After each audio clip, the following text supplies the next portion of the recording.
Now, most human beings have a desire to bring materials together. Children like to draw, all children, they like to paint. Um, I, I think adults do too, you know. So when sometimes I too like to draw.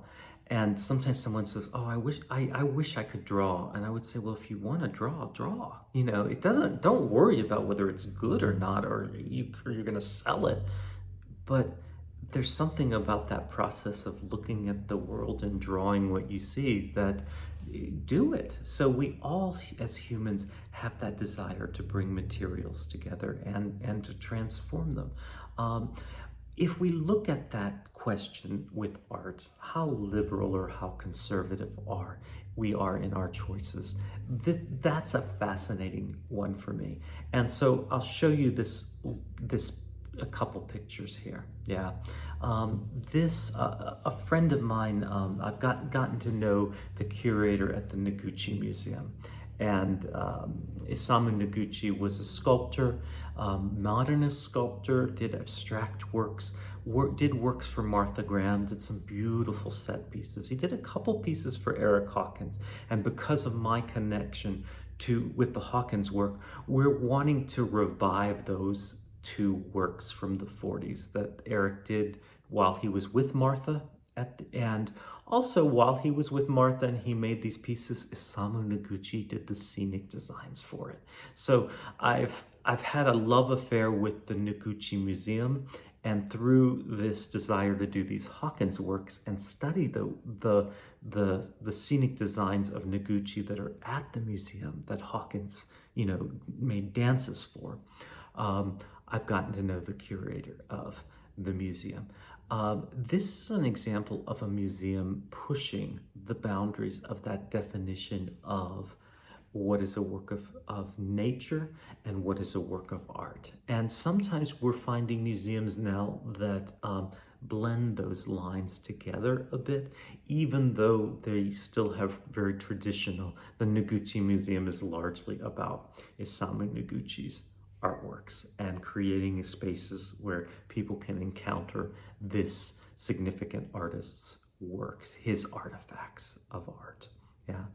In this picture, this is one of Noguchi's sculptures in stone. Yeah. I think this is basalt, and you can see that it is a rock that has been polished, and then the top part of it was then sandblasted to create this other surface and this other shape.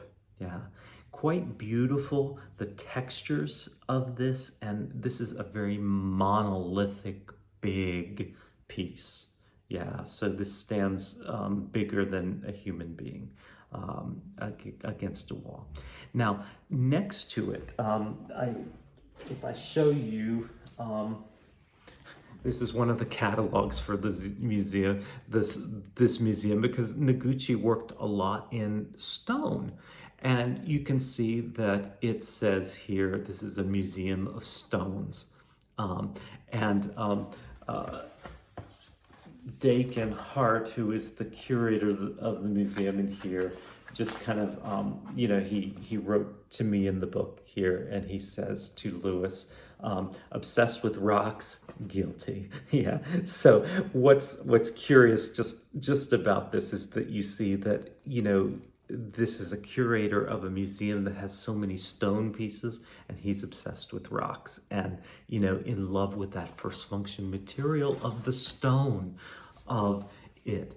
Dakin created this exhibit at the museum where they wanted to look at a museum of stones and the beauty of rocks. Yes. And so he blurred the lines a bit between works of art by artists in stone and natural curiosities. And so that is what this second picture, the part on the right, represents. And I could ask some of you, what rocks are those? All right, maybe someone would say those are rocks from the moon, and that you'd be right. So in this exhibit here, we had a collection of rocks that were brought back from the various Apollo missions to the moon.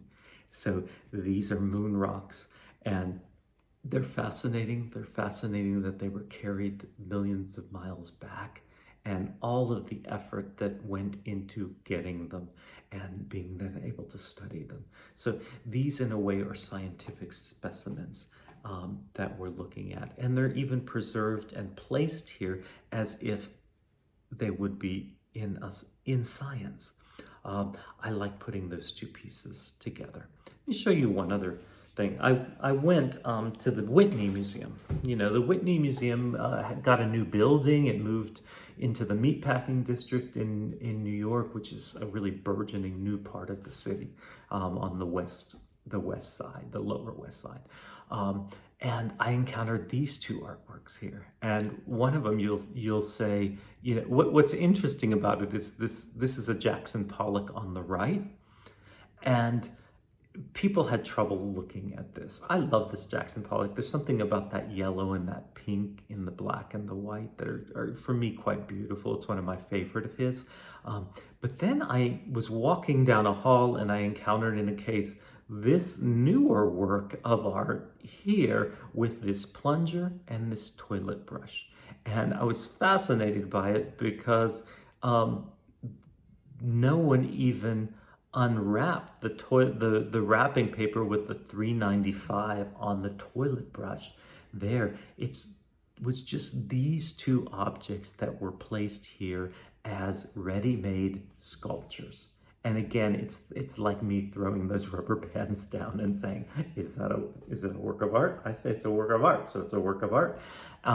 So kind of fascinating. Now, I posted this on Facebook, and of course, one of my smart friends said, oh, well, Louis, it's, you know, that plunger and the toilet brush, it's just really just American Gothic. Can't you tell that? So even her neckline and the spikiness of his what is it, a hoe, or, you know, so anyways, his pitchfork, that's what it's called. So anyways, this was just kind of what smart people, you know, I guess do on Facebook with the works of art, is just like looking at these things. But again, another fascination of a piece, and it's that question, does this belong in the museum? And that takes us really all the way back to Duchamp and the urinal fountain on its side, 1917. Yeah, it's great.